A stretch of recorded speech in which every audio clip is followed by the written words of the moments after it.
Eh bien, passons à l'introduction.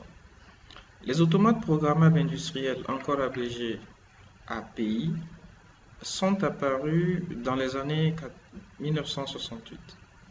Et cela, c'était à la demande de l'industrie automobile, notamment General Motors, qui réclamait des systèmes de commande capables de suivre l'évolution des modèles fabriqués. Ici, il s'agissait de pouvoir rendre la production beaucoup plus dynamique tout en gagnant sur le temps.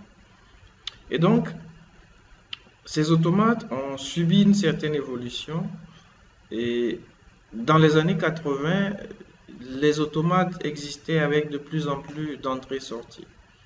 Bien sûr, cela restait dans une configuration d'une architecture centralisée, c'est-à-dire que les automates disposaient de leur entrée-sortie sur le même bloc. Une autre révolution s'est passée dans les années 90 avec des automates de taille plus réduite, avec cette fois-ci des architectures décentralisées, c'est-à-dire qu'on retrouvait qu'on avait des automates pour lesquels les entrées-sorties pouvaient être déportées.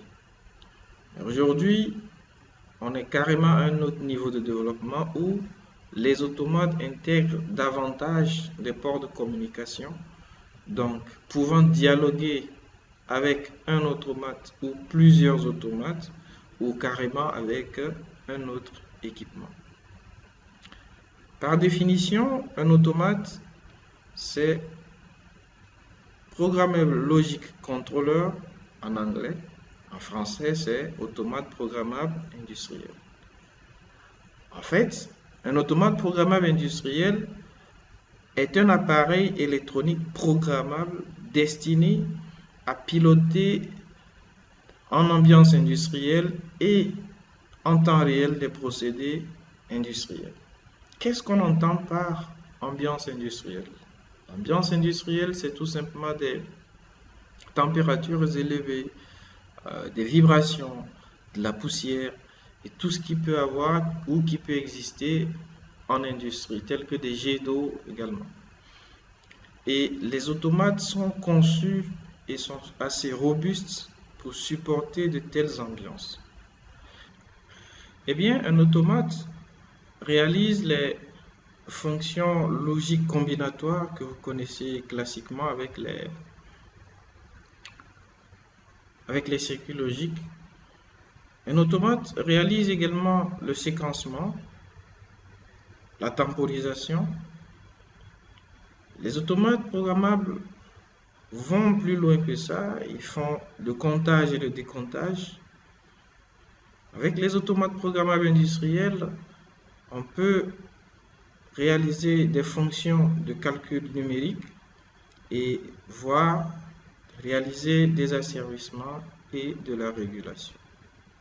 Au regard de tout ceci, on peut tout simplement dire que un automate programmable permet de commander, mesurer et contrôler au moyen des signaux d'entrée et de sortie numériques ou analogiques toute machine et processus en environnement industriel. En résumé, le rôle d'un automate, c'est de traiter les informations entrantes pour émettre des ordres en sortie en fonction d'un programme. Il existe un très grand nombre de fabricants. Nous allons citer ici quelques-uns. Il y a ABB, Schneider Electric, Siemens, Omron, Mitsubishi, Wago, Beckhoff, Allen Bradley. Je vous invite à faire un peu de recherche sur les fabricants d'automates programmables. Vous verrez qu'il en existe un grand nombre. Mais dans notre contexte, ici, dans la sous-région de l'Afrique de l'Ouest, il y a deux grands leaders qui sont Siemens et Schneider qui cohabitent. Donc, lorsque nous serons en phase pratique, nous allons utiliser ou nous allons aborder ces automates, les automates Schneider et Siemens. Les automates programmables industriels sont utilisés dans beaucoup de domaines. Nous citerons entre autres la commande des machines, telles que dans les industries. L'automatisme du bâtiment, ici abrégé ADB. La régulation de processus, donc dans les unités de traitement chimiques, telles que l'eau, le pétrole. On retrouve les automates programmables industriels également dans le contrôle de système, le transport et dans bien d'autres domaines.